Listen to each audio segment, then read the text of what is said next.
Right. Hello, everyone. Uh, it's exactly 12:30, so we'll wait a minute or two for people to join um, before we start the webinar. Uh, Thank you for coming. I'm just going to share some slides. Hopefully everyone can see those.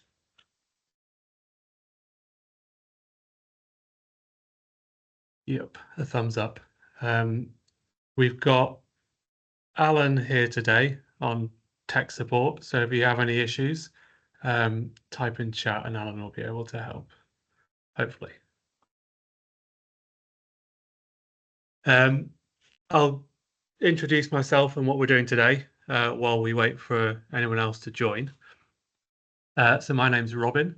I worked at the Centre for Emotional Health for almost a year now as the head of impact and research, looking at the data that we collect with local authorities around the country about the impact of our parenting programs for parents and for their families. And it's really in that role that we've come across this concept of needing to measure and report impact for local authorities, particularly those who are family hubs. And so the aim of today really was to share some of the things that we've learned over the last year or so, and to acknowledge some of the areas of measuring impact that we know that the local authorities that we work with, at least, find quite difficult. There'll be a bit of interactivity if you're up for it. If you have questions, there'll be a chance to answer those at the end. So if you do have any questions as we go along, please put them in the Q&A function, and we'll get to them at the end. And I think we are recording this, both audio and visual. So if you do end up with your camera on to ask a question, then you'll be on video that we'll share afterwards. We'll also share a copy of the slides in the coming days, so don't worry about having to write down any links or information that you want from them. So for those who don't know the Centre for Emotional Health, we're a national UK charity with a vision for everybody to live an emotionally healthy life. This is the picture of us on our last team get together. And how we define emotional health amongst our charity is there's a set of skills and beliefs that shape our thoughts, feelings, and behaviors. So it's an idea that the feelings that we have are the things that guide our behaviors, both for ourselves and for other people. And that having good emotional health is being aware of those feelings, understanding the impact of those feelings on behavior, and being able to manage both your feelings and the corresponding behavior. And this often is the case for us as adults and for the children around us.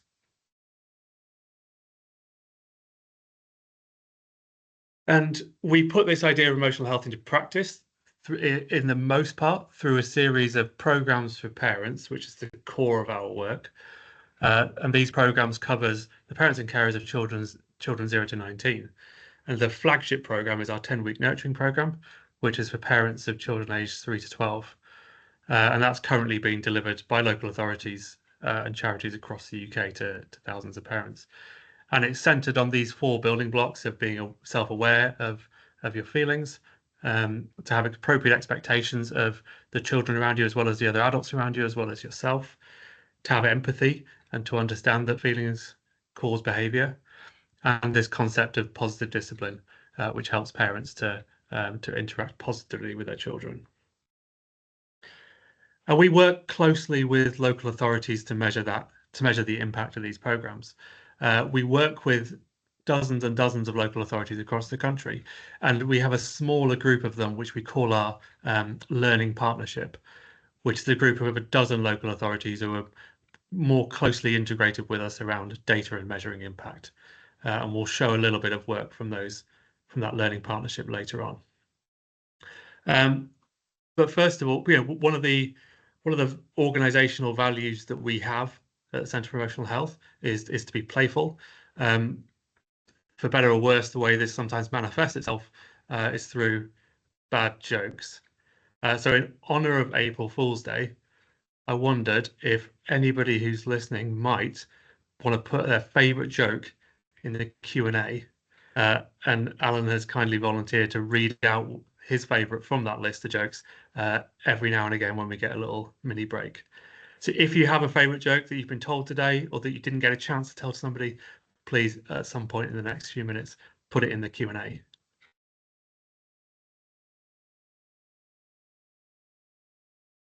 And this is our kind of contents slide for today. And this is, everybody always seems to have a circle at the beginning of their talks, but it's this idea that measuring impact is always going to be a bit cyclical. These are numbered fairly arbitrarily, but where we're going to start today is to have a read and a listen of what other people are doing to measure impact. Some suggestions about how to reflect on what you'd like to measure as a team. Thinking about how to prioritize that into what is actually practical, to think about the practical aspects of how to do that, to actually measure it for a while and to analyze it and to show those data. And then I think really importantly is to share those results with everyone. And we'll go through these in turn. Starting with reading and listening to what other people have done. Some of you may be familiar with the Government Family Hubs model framework, which is quite rightly a big long document that describes what a family hub should look like. And these have two levels of what an evaluation impact and outcome frameworks might look like for those family hubs. With level one being a theory of change that covers the services that you provide. It's also having an outcomes framework to measure the changes that happen for families, and that outcomes framework should be based on another framework, which is called the Supporting Families Outcome Framework, that we'll get to in a sec. That you should get feedback from families, you should give staff time for reflection, and you should use programs that are evidence-based. If you're a level 2 outcomes and impact assessor, you'll regularly review evidence, and you'll use outcomes to identify and improve underperforming services, both for yourselves and for any partner agencies that you work with. And if you have completed level 2 and you want to go further, I'm not sure why it's not called level 3, you'll link your outcomes frameworks with strategies from local healthcare and other partnerships. You'll use data to track individual families and how they interact with both not just your service but other services, both during and after that they've interacted with your family hub. And you'll probably work with independent evaluation partners who will make assessments of the impact of your services in a way that's independent and potentially has an element of experimentation in it. And you'll regularly benchmark the improvements that you see for families against those that you might expect to see based on other national data. Which is all great and it's all very sensible. I think one of the difficult things about this is that this is essentially the guidance that you get. There's no further granularity about what you should measure and how. And for that, what you might look to is the National Supporting Families Outcome Framework. And this contains 10 headline areas that your family hubs will want to measure impact in. Things like improving mental and physical health, being safe from domestic abuse, improving family relationships, secure housing, good early years development, and many other things. And underneath those 10 headlines, there are 5 to 10 what they call descriptors. And those descriptors describe a specific need that families have, along with ways to measure that progress. And we're not going to go through all of them because there's quite a lot, but one example is adult mental health, where the need is to improve adult mental health, and the ways that you can measure that is there a diagnosis of a mental health condition? Is the adult engaging with support services? Are they adhering to their medication? Has a professional assessment of their mental health got better or worse? And has the adult completed a validated outcome measure? And this is, I think, more helpful if you're planning what to do day to day to measure impact, but it's still, I think, quite a long way off being able to actually measure adult mental health for that person. And this is, I think, one of the reasons why. We surveyed the local authorities that we work most closely with about their access to linked data. And for child outcomes, we see that half of the local authorities that we work with don't have access to school attendance or attainment data.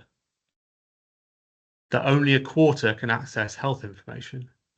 Only a quarter can access benefit and work information. And 3/4 can access that families access to social care and family help services, which leaves a quarter of family hubs who are not able to access data on each family's service use, even within closely related services. And so you have a national supporting families outcome framework that's really clear on the types of things, the big picture things that we can measure, but not really on how to do it. It relies quite heavily on linked data. And so it's, I think, quite hard to translate that into what questions do you ask a family that turns up. The National Centre for Family Hubs also have a set of evaluation guidance. And the first steps of their guidance is, before you become a family hub, make sure that you have a local theory of change. Consider employing independent evaluators. And for the specifics of what to measure, differs to the same supporting families outcome framework, which I think leaves us in a potentially situation where everybody is having to figure out what to measure and how, based on these very long and comprehensive set of guidance. I think that might be time for a joke. Alan? You've been coming through thick and fast, actually, so I better start at the top. Some of them are good, some of them are not so good. The first one we've got is what's red and sits in a corner? A naughty strawberry. I'll let you decide whether that's a good one or a not so good one, folks. To get better than that, by the way, so bear with us, guys.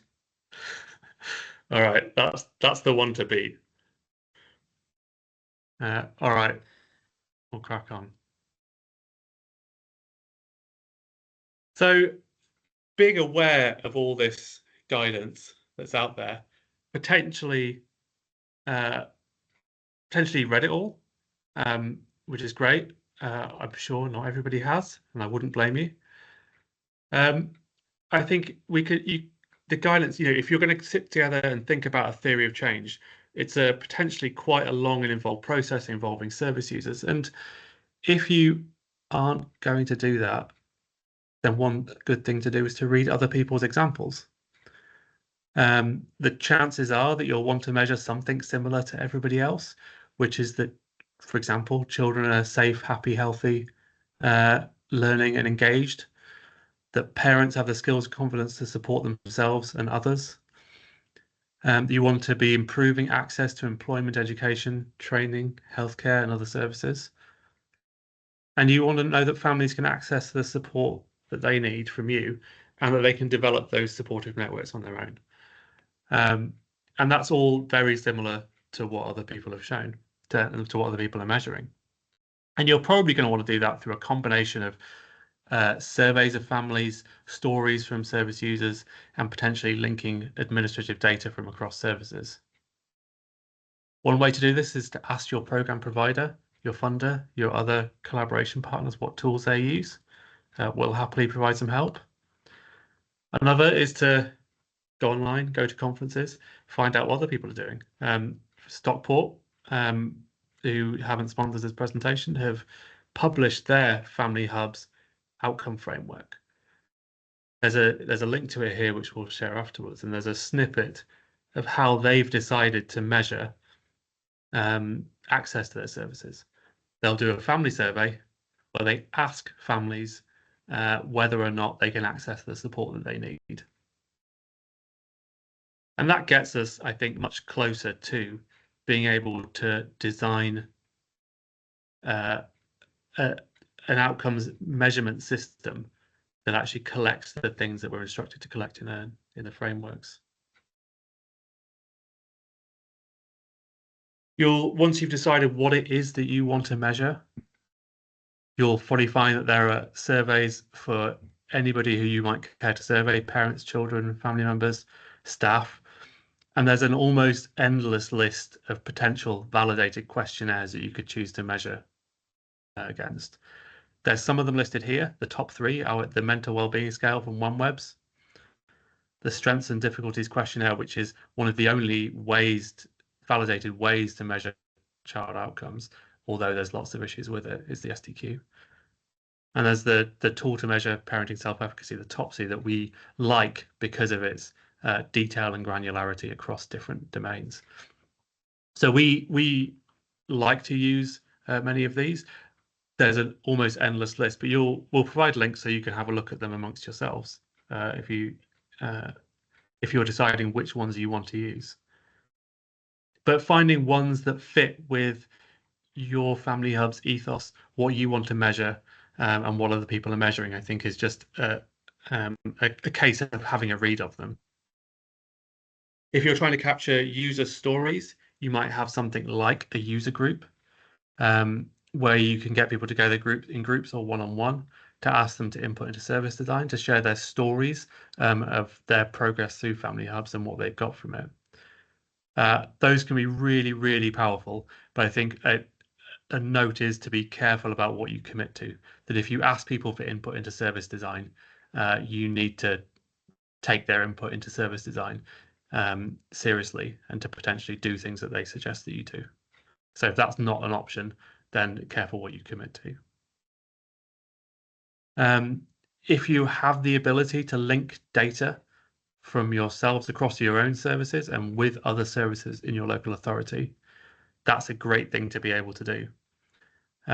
If you don't, you can use family surveys to fill in blanks around service use. Have you been to see your GP in the last month? School attendance. Does your child have any problems with attendance at school? And if you think that you might be able to get it in the future, you can attach an ID number, either a local level or a national ID number when they're available. So you can potentially link the outcomes that you measure with that administrative data from other services in the future. You'll find some validated measures that are practical and fit within your team. You'll decide how you're going to measure things. Many of the outcomes that were on a previous slide are pretty much work as you'd expect. You ask them before or after. You'll want to be mindful about asking parents to complete difficult and often quite judgmental questionnaires before you've had a chance to build trust with that family. If you're asking a parent who's been referred because they're at danger of losing their children to fill in a questionnaire that feels like a questionnaire about how good a parent you are, I think it's really difficult for that parent to, at first meeting, answer that questionnaire honestly. So do you need to take that outcome measurement at the first referral? Can you do it, once you've met that family a couple of times? The feedback that we've had around collecting data from families is that online forms, even with automated reminders that go to parents' phones or email addresses, sounds quite easy, but completion rates are really low without practitioners having to go and visit parents at home, have additional group sessions to collect follow-up data, or to make telephone calls to fill in forms over the phone. And that means almost everybody that we work with uses paper forms as part of their impact measurement, which is great because it works well and people like to have a piece of paper you can write on. It turns an isolating phone-based activity into a more of a group, potentially reflective activity. But it means it takes time. It needs people to be there in real life. And it still needs entry into some kind of electronic system, whether it's an Excel sheet or whether it's a Microsoft Forms or something else. So I think what I'd say here is, does everyone need to fill in every survey? That if you're keen to collect a really comprehensive set of data that measures parent outcomes and child outcomes, that means that every parent might be filling in a TOPSY questionnaire, which takes 10 minutes, and a strengths and difficulties questionnaire about their multiple children, which may take 15 or 20 minutes, and a mental wellbeing questionnaire, which may take 10 minutes, and a set of questions about health and service use that might take 10 minutes. And you quickly come to an hour. And if you have responses from 100 parents, what does an additional 100 parents worth of responses tell you about impact in your area? I think I would say in some cases probably not very much, and you might want to choose how many people you need to fill in a comprehensive set of surveys and have a lighter touch approach for other people. So this is obviously sensitive personal data. You'll have local guidance about data protection that you should take seriously. One easy way to take it very seriously is to anonymize all the data that you have at the point of collection. That if you don't mind, if you don't expect to link it to other sets of data in the future, then don't put a name on it, and then you won't have any data protection issues.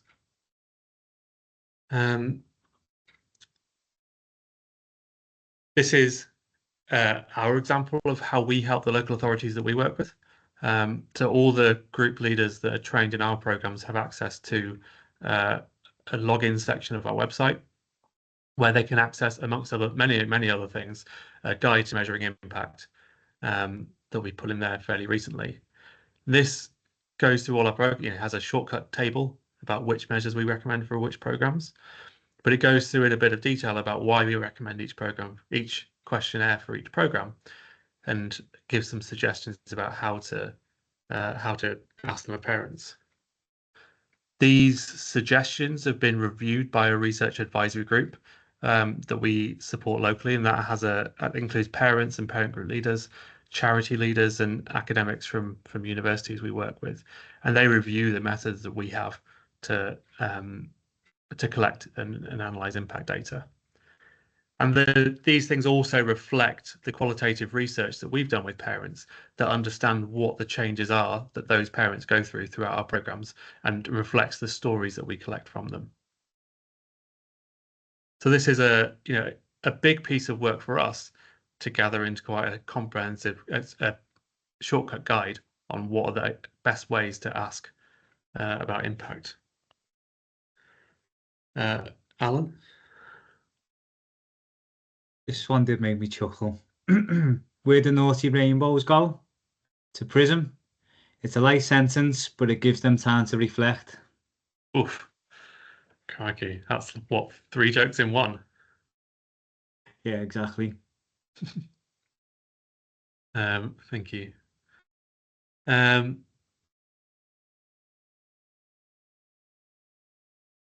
then I think there's no substitute really for sucking and seeing, measuring things for a while, seeing what families say to you and your colleagues.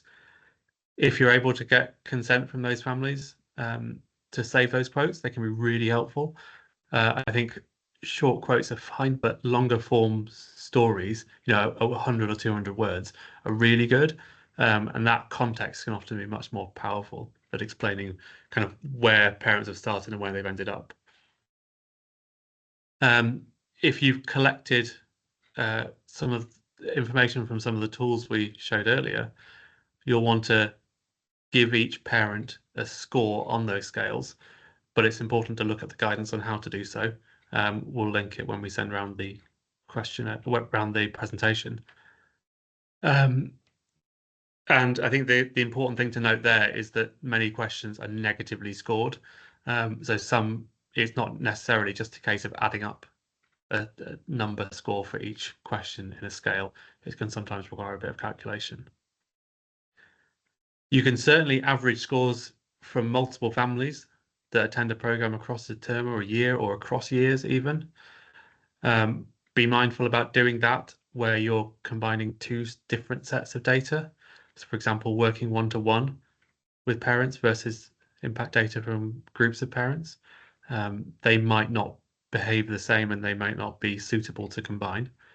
So avoid it when you can.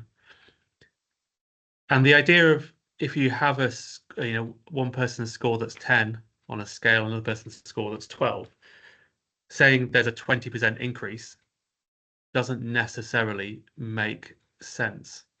And so I think try and avoid saying things like that.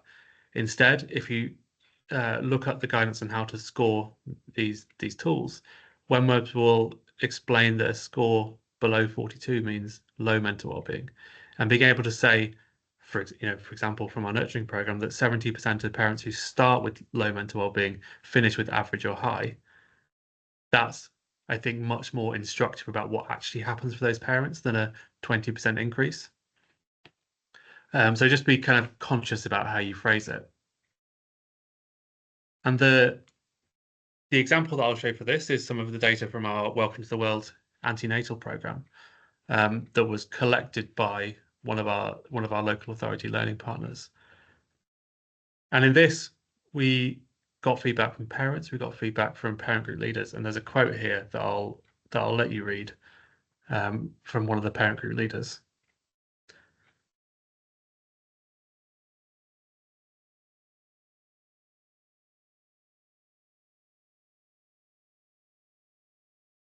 And I think for me, this gets really to the core of the right way to do qualitative and quantitative research, that when you understand the process that parents go through, the attachment that they didn't feel to their previous children, but that they do feel to this children when they're given the skills to be able to do so, I think you start to be able to understand why you might want to measure maternal and paternal attachment to that unborn child. And that's what we do. We see that both mothers and fathers see a significant increase in the quality of their feelings of attachment to their unborn child, as well as the time they spend feeling attached to that child. And this, when you do this kind of work, you end up with falling out of it is this impact assessment that does fit with the National Supporting Families Framework, which talks about the need for positive parenting and parent-child attachment, reducing family conflict and things, and gives suggestions of the way to measure those things as being practitioner assessments and parent-reported outcomes of attachment, which is exactly what we end up doing. And when you have great data like this that speaks to the incredible work that all you local authorities are doing, it's really important to share it. To be proud of the impact that you've had on the work you put into measuring it. I think it's often easy, and we do it all the time, is to share what's good, to share the massive improvement we see. But I think it's also really important to share the difficult side of it. That if families only see positive stories or wholly positive stories, I think that's quite difficult to not see what might be a more difficult experience reflected in impact measurements. And similarly, when you're talking to colleagues and to colleagues from different local authorities, I think it's helpful to be able to show what's difficult about both your practice and about the journey of measuring impact for it. So I think I wouldn't shy away from showing what's difficult, both in your practice and in the measurement of impact. And I think people are so much more likely to give you their time and consideration and stories when they can see that what they've given before is used in a timely and impactful way. So, short reports for staff, share it with the wider local authority, with colleagues at other local authorities. Go to conferences. If you offer to present, they'll pay for your conference attendance and travel expenses, as Lisa from Liverpool and I found out a couple of weeks ago. So I think, and my experience is that conferences are desperate to have people from local authorities presenting about their real world experiences. Yeah, Lisa, it is a great slide. And we had a great breakout session. It's a lot of fun. Make sure you return that information to your families. That if people are given stories, many of them will be chuffed to see themselves on that, on the outputs. And you can help use that impact data to help advertise your programs. You can organize a series of webinars on topics in order to share your awesome impact data. I think the last joke break. Okay, let's hand it over to Lisa, since she featured in the last slide. Let me just find it again. It did make me tickle me. And did you hear about the first restaurant to open on the moon? It had great food, but no atmosphere. Oy. Great. Thanks everyone for those. And that brings us back around to number one again, which is to read and listen. And I just wanted to highlight just 2-3 sources that I found really helpful in thinking about this idea. One is Family Hubs Network and the Common Outcomes for Children and Young People Collaborative, who have a really, really useful framework on measuring outcomes for children, parents, and family hubs across those 5 key areas that we mentioned earlier. Probably many of you are interested in. They've been testing that in 9 London boroughs. Any day now, any week now, they're due to be publishing the results of that pilot, which I think will be really informative about the practical barriers and facilitators around data that was and wasn't available, about gaps that were identified, about how outcomes fit together, how different boroughs struggled with different areas of the outcomes framework, and suggestions on what to do next for themselves and for other people. So I would really suggest that you keep an eye on the work coming out of the Family Hubs Network. Another is Royal Foundation for Early Childhood released a Shaping Us framework a few months ago. And the Shaping Us framework is a really interesting read, I think, for anybody working in early years, about about child development and how feelings and emotions are built within a child and the capacity to understand and interpret them, and the role of the people around them in doing that. And I think when we have those high concepts of child development and feelings and behavior and emotional health on one end and very practical service delivery on the other, I think it's really hard to bridge the gap between those two. And this is a really helpful tool in thinking about the specific skills that people need to be able to support children in their development.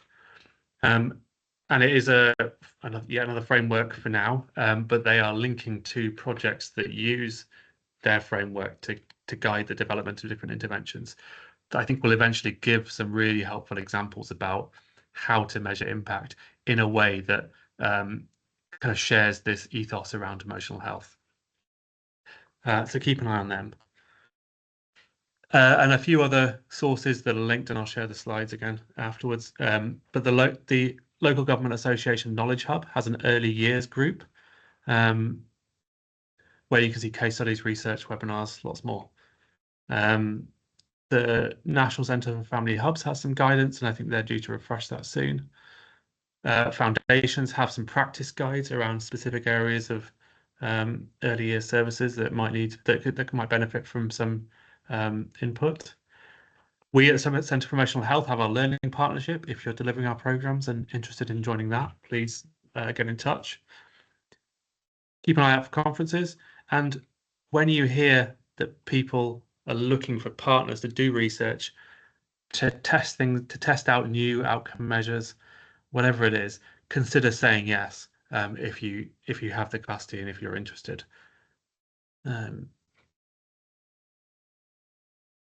So I'll finish there with key takeaways. Lots of people have done this work already. Great. If you can lean on other work that's been done, build on it, and then share yours on. I think just spending some time as a team reflecting on what you've seen and what you want to measure can be really helpful. And I think if there's only one thing you take away, it's to share the work that you do and that you've done, especially with those that are using our service. I think it's often easy to appreciate it's often easy to undervalue how appreciated that is. So I'll leave that slide up.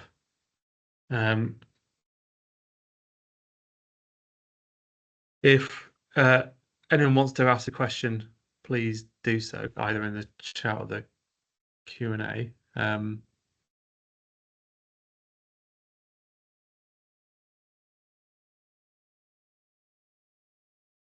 Should we have in case anyone was typing, should we have a joke? If there's no more questions at the end of it, we'll end it there.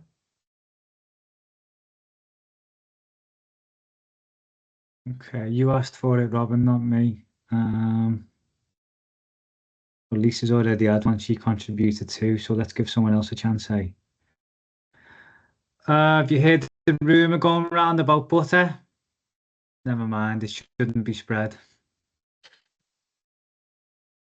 Yeah, you're right. I asked for it. I don't know who applauded there, but Amanda asked, "Can I talk through the data on the slide with the data on it?" Do you mean this one?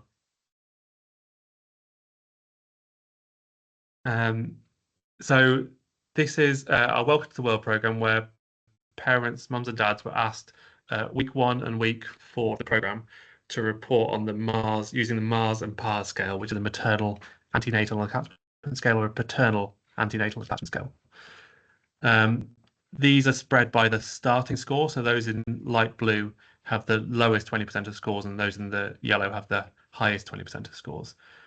And this is showing that those with the lowest starting scores, lowest 40% of starting scores for mums, improve the most.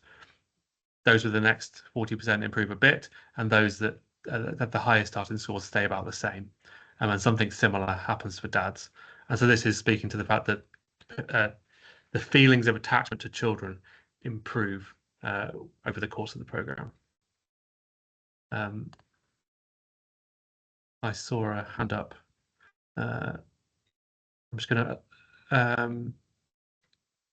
Lacinia, I'm just going to allow your camera and microphone if you want to ask a question.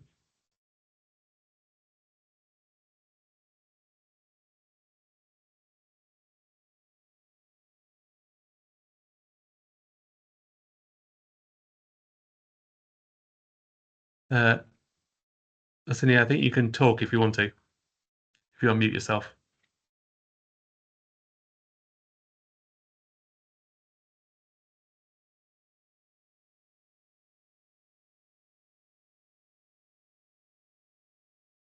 Maybe it's a ghost hand. If you do have a question and you're not able to speak, just email me afterwards. I'm happy to answer it.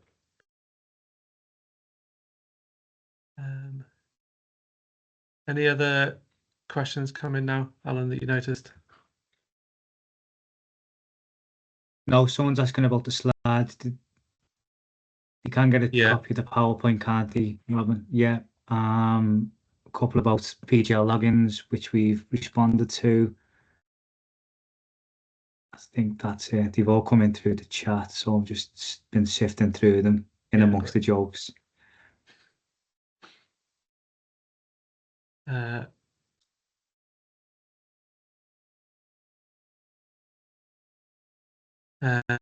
okay. So there's a couple there that I can see, yeah. Yeah, Zoe, if you put your hand up, we can unblock your mic.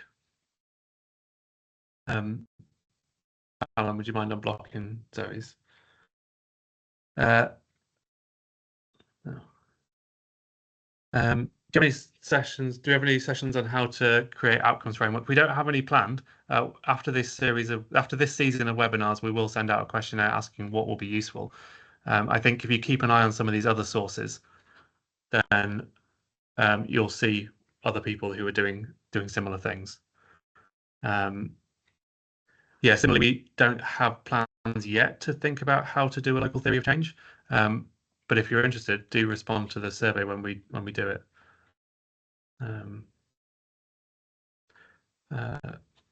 Mariana asks, do we collect data on inequalities of outcomes due to characteristics such as gender, deprivation, ethnicity, local disability, local area, etc.?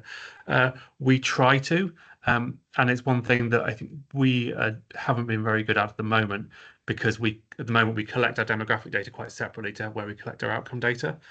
So it's something that we're planning to work with our local authorities to be able to link outcomes to those demographic characteristics, but it's not something we've done. It's not something that we've done well yet.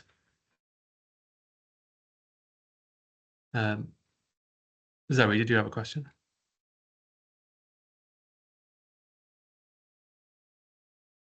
No, sorry, it's just been answered. Oh, great. All right. Well, if that's all, I'll say thanks very much, everyone, for coming.